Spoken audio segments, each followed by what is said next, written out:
Assam CM योगी इस वक्त क्या कुछ कह रहे हैं, सुन लें। जिलाध्यक्ष बरपेटा बीजेपी सैनिल चंद दास जी, महिला मोर्चा की सेक्रेटरी श्रीमती परमी दास जी, बरपेटा विधानसभा क्षेत्र से जुड़े हुए एनडीए के हमारे सभी पदाधिकारीगण, उपस्थित बहनों और भाइयों, सर्वप्रथम मां कामाख्या और असम की इस पावन धरा को मैं कोटि कोटि नमन करते हुए आप सभी का मैं हृदय से अभिनंदन करता हूं, स्वागत करता हूं। बहनों और भाइयों, असम की ये पावन धरा, जिसे हम पूर्वोत्तर के द्वार के रूप में, भारत की गौरव की धरा के रूप में हर भारतवासी गर्व के साथ मां कामाख्या का दर्शन करने के लिए इस पावन धरा में आता है। भारत की वैष्णव परंपरा की श्रीमद शंकर देव और माधव देव की इस पावन धरा को नमन करने के लिए आता है। असम की जीवन रेखा के रूप में विख्यात ब्रह्मपुत्र के दर्शन करने के लिए आता है।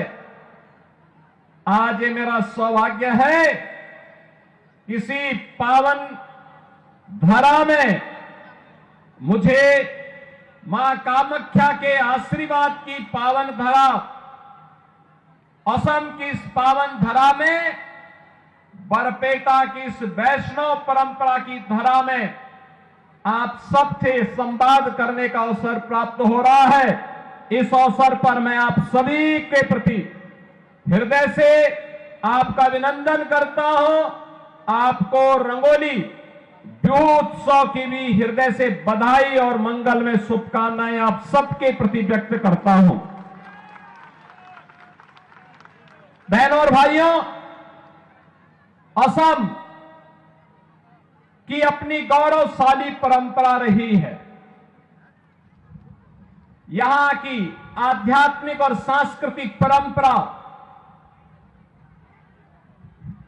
यहां की समृद्ध परंपरा, जहां एक भारत श्रेष्ठ भारत के निर्माण में महती भूमिका का निर्वहन की है, वहीं यहां की वैष्णव परंपरा में श्रीमंत शंकर देव और माधव देव की इस पावन धरा ने उसे एक नई ऊंचाई के साथ एकता, भक्ति और मानवता का संदेश की भूमि के रूप में भी परिवर्तित किया है।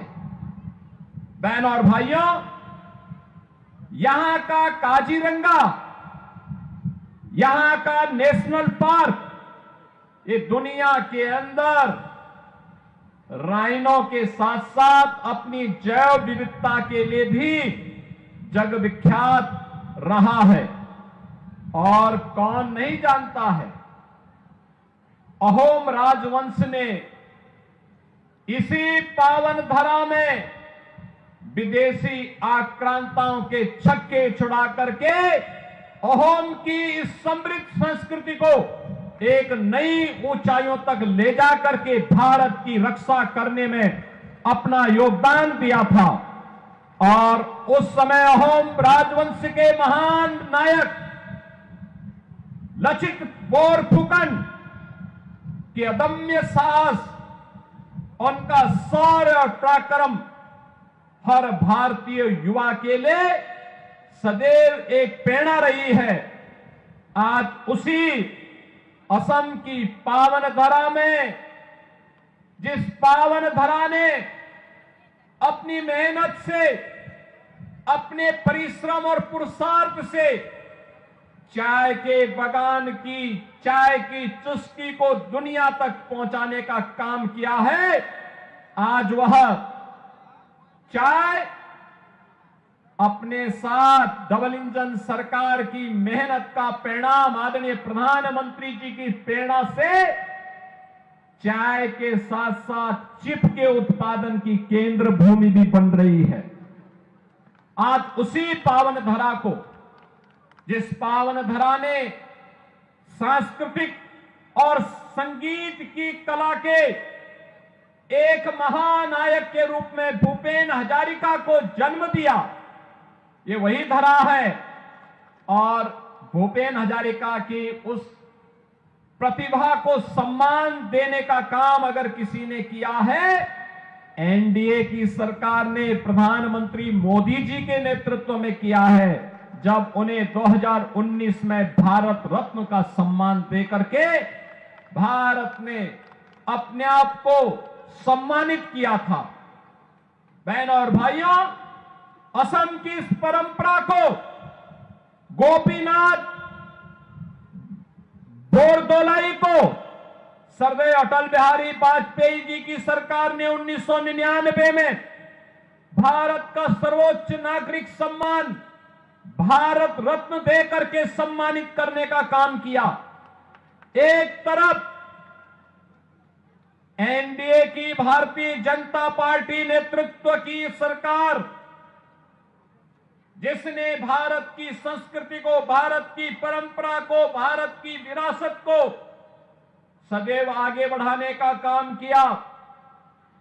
एक तरफ एनडीए की भारतीय जनता पार्टी नेतृत्व की सरकार जो सुरक्षा भी दे रही है, सुशासन का लक्ष्य भी प्राप्त कर रही है और सेवा के माध्यम से बिना भेदभाव के शासन की योजना का लाभ हर गांव, हर गरीब, हर किसान, हर नौजवान और हर महिला तक पहुंचाने का काम कर रही है। एक और ये एनडीए की डबल इंजन की सरकार 10 वर्ष के अंदर असम की कायाकल्प को करने के लिए प्रतिबद्ध दिखाई दी।